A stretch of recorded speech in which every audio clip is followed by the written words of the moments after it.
My name is Halina Laster.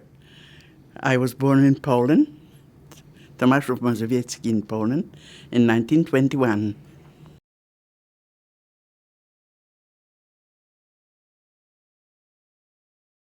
Well, I was in many camps, and each one was different. The first camp after the ghetto, after our ghetto was liquidated, was called Bliżyn. This was more of a work camp. We worked there in factories, or rather workshops for the Germans, as we did in the ghetto. We did not get paid for our work. We were given food rations that were insufficient. We were housed in barracks, and I later worked as a switchboard operator because of my knowledge of the language. I was fluent in German, as I am fluent in German.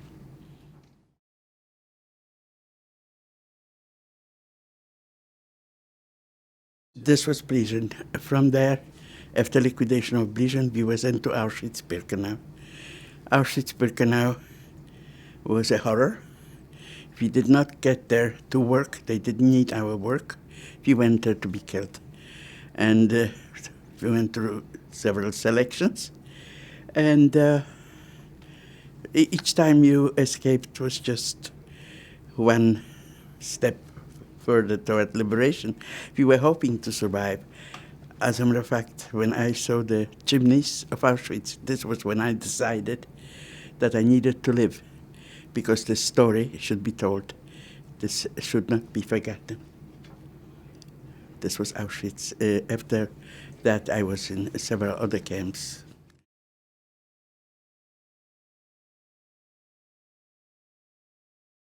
Yes.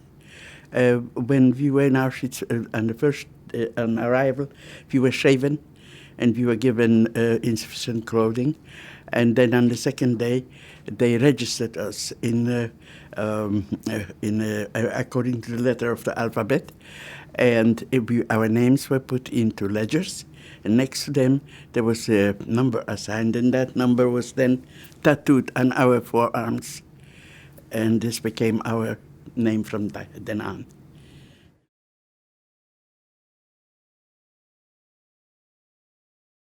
I was liberated by the Swedish Red Cross. I was taken to Sweden. At the moment of liberation, I became paralyzed from my waist down.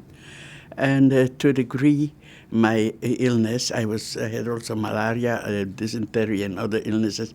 My illness saved my life because I was not able to eat too much. Very many of my friends who were liberated at the same time with me in Sweden were dying because the Red Cross did not understand the extent of our malnutrition, and people were just dying from eating.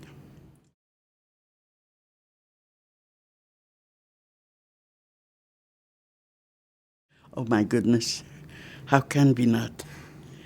How can we not? We knew that our parents were murdered, not killed. They were murdered. Our siblings were murdered. I had in illegal school in the ghetto. None of the children survived. How can we accept somebody putting in our face a denial or even a question about the Holocaust? It was an absolute genocide, and it was unknown of in history.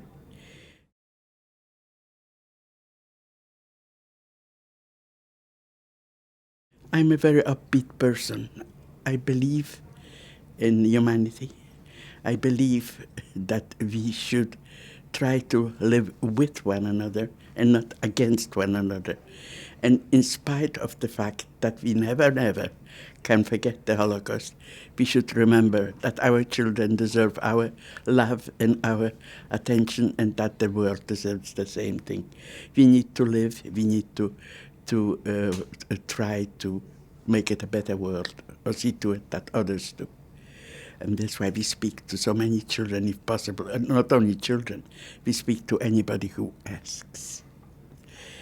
As the previous survivor said, it's not easy, but it's absolutely necessary. And we're grateful if somebody listens.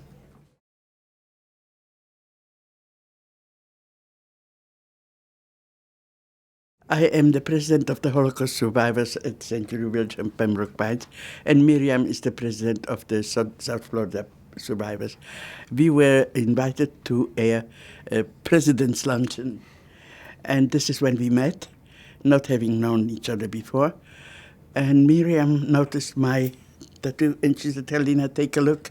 Because ours is a little different. Most people's tattoos are very big. The people who did the tattooing were not tattoo artists. Those were prisoners given a little needle and just told to do it.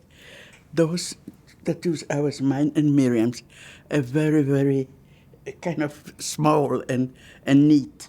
The person who did it, we found out, was a Czechoslovak artist, a girl.